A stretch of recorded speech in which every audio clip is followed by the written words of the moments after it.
Okay, happy 4th of July. I forgot to say it in the last video. Here's what happened. It's still 4th of July. We saw rain clouds coming in, and we kind of made a split-second decision because we had a ton of fireworks and we did not want them to get ruined by rain that we could not take them inside from at a fast enough pace to save them. So we put off fireworks until tomorrow. You will hear fireworks going on outside because, as it turns out, it's not raining that hard. Or at all. We could have done fireworks. I'm not bitter. Okay, today we're going to read Job 9, 10, 11, and 12. Yeah, that sounds right. Alright. Chapter 9. Are you for real? Every time, man. I swear. Alright, here we go. Take 2. A minute in. How long is this video going to be? How many more times are I going to knock down the phone? Michi! I love you. Alright, chapter 9. Then Job answered and said, Truly I know it is so, but how can a man be righteous before God? If one wishes to contend with him, he could not answer him one time out of 1,000. God is wise in heart and mighty in strength, who has hardened himself against him and prospered. He removes the mountains, and they do not know when he overturns them in his anger. He shakes the earth out of its place, and its pillars tremble. He commands the sun, and it does not rise. He seals off the stars. He alone spreads out the heavens, and treads on the waves of the sea. He made the Bear, Orion, and Pleiades, and the chambers of the south. He does great things past finding out. Yes, wonders without number. If he goes by me, I do not see him. If he moves past, I do not perceive him. If he takes away, who can hinder him? Who can say to him, What are you doing? God will not withdraw his anger. The allies of the proud lie prostrate beneath him. Now then, can I answer him, and choose my words to reason with him? For though I were righteous, I could not answer him. I would beg mercy of my judge. If I had called and he answered me, I would not believe that he was listening to my voice.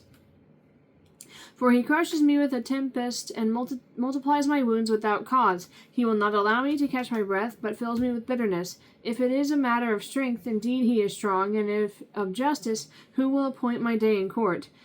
Though I were righteous, my own mouth would condemn me. Though I were blameless, it would prove me perverse. I am blameless, yet I do not know myself. I despise my life. It is all one thing. Therefore I say, he destroys the blameless and the wicked. If the scourge slays suddenly, he laughs at the plight of the innocent. The earth is given into the hand of the wicked. He covers the face of its judges. If it is not he, who else could it be? Now my days are swifter than a runner. They flee away. They see no good. They pass by like swift ships, like an eagle swooping on its prey. If I say I will forget my complaint, I will put off my sad face and wear a smile. I am afraid of all my sufferings. I know that you will not hold me innocent. If I am condemned, why then do I labor in vain? If I wash myself with snow water and cleanse my hands with soap, yet you will plunge me into the pit, and my own clothes will abhor me. For he is not a man as I am, that I may answer him, and that we should go to the court together, nor is there any mediator between us, who may lay his hand on us both. Let him take his rod away from me, and do not let dread of him terrify me. Then I would speak and not fear him, but it is not so with me. Chapter 10. My soul loathes my life. I will give free course to my complaint.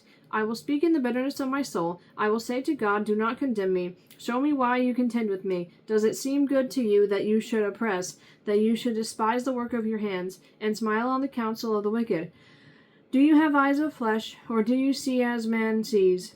Are your days like the days of a mortal man? Are your years like the days of a mighty man? That you should seek for my iniquity, and search out my sin, although you know that I am not wicked.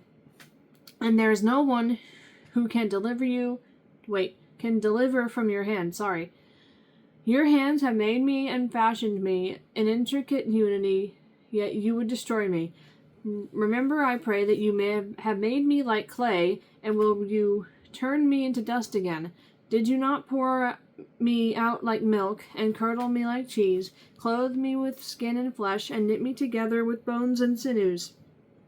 You have granted me life and favor, and your care has preserved my spirit. And these things you have hidden in your heart. I know that this was with you. If I sin, then you mark me in it, and will not acquit me of my iniquity. If I am wicked, woe to me. Even if I am righteous, I cannot lift up my head. I am full of disgrace. See my misery. If my head is exalted, you hunt me like a fierce lion. And again you show yourself awesome against me. You renew your witnesses against me, and increase your indignation toward me. Changes in war are ever with me. Why then have you brought me out of the womb? Oh, that I had perished, and no eye had seen me. I would have been as though I had not been. I would have been carried from the womb to the grave. Are not my days few? Cease, leave me alone, that I may take a little comfort before I go to the place from which I shall not return, to the land of darkness and the shadow of death, a land as dark as darkness itself, as the shadow of death, without any order, where even the light is like darkness. Then, chapter 11. Then Zophar the Naamathite answered and said, should not the multitude of words be answered, and should a man full of talk be vindicated? Should your empty talk make men hold their peace? And when you mock, should no one rebuke you? For you have said, my doctrine is pure, I am clean in your eyes. But oh, that God would speak and open his lips against you, that he would show you the secrets of wisdom. For they would double your prudence. Know, therefore, that God exacts from you less than your iniquity deserves. Can you search out the deep things of God? Can you find out the limits of the Almighty? They are higher than heaven. What can you do? Deeper than Sheol. What can you know? Their measure is longer than the earth, and broader than the sea. If he passes by in prisons and gathers to judgment, then who can hinder him? For he knows deceitful men. He sees wickedness also. Will he not then consider it? For an empty-headed man will be wise when a wild donkey's colt is born a man.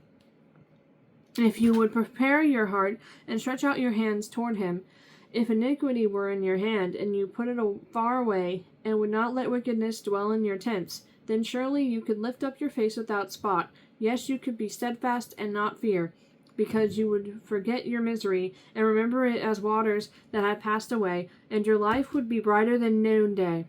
Though you were dark, you would be like the morning, and you would be secure, because there is hope. Yes, you would dig around you and take your rest in safety. You would also lie down, and no one would make you afraid. Yes, many would court your favor, but the eyes of the wicked will fail, and they shall not escape, and their hope loss of life. Chapter 12. Then Job answered and said, no doubt you are the people, and wisdom will die with you, but I have understanding as well as you. I am not inferior to you. Indeed, who does not know such thing as these? I am one mocked by his friends, who called on God, and he answered him. The just and blameless who is ridiculed, a lamp is despised in the thought of one who is at ease. It is made ready for those whose feet slip. The tents of robbers prosper, and those who provoke God are secure in what God provides by his hand. But now ask the beasts, and they will teach you, and the birds of the air, and they will tell you. Or speak to the earth, and it will teach you, and the fish of the sea will explain to you. Who among all these does not know that the hand of the Lord has done this, in whose hand is the life of every living thing, and the breath of all mankind? Does not the ear test words, and the mouth taste its food? Wisdom is with aged men, and with length of days understanding. With him are wisdom and strength. He has counsel and understanding. If he breaks a thing down, it cannot be rebuilt. If he imprisons a man, there can be no release. If he withholds the waters, they dry up. If he sends them out, they overwhelm the earth. With him are strength and prudence. The deceived and the deceiver are his. He leads counselors away plundered, and makes fools of the judges. He loosens the bonds of kings, and binds their waists like a belt. He leads princes away plundered, and overthrows the mighty. He deprives the trusted ones of speech, and takes away the discernment of the elders. He pours contempt on princes, and disarms the mighty. He uncovers deep things out of darkness, and brings the shadow of death to light. He makes nations great and destroys them. He enlarges nations and guides them. He takes away the understanding of the chiefs of the people of the earth, and makes them wander in a pathless wilderness. They grope in the dark without light, and he makes them stagger like a drunken man. Oh, we're done. Cool. It stopped in the middle of a thought. Again. But I'm not reading on. We'll read 13, 14, 15, and 16 on Monday. Let me get the cat. There he is. Say happy 4th of July to them. And I'm sitting down because he was here. And he ran away.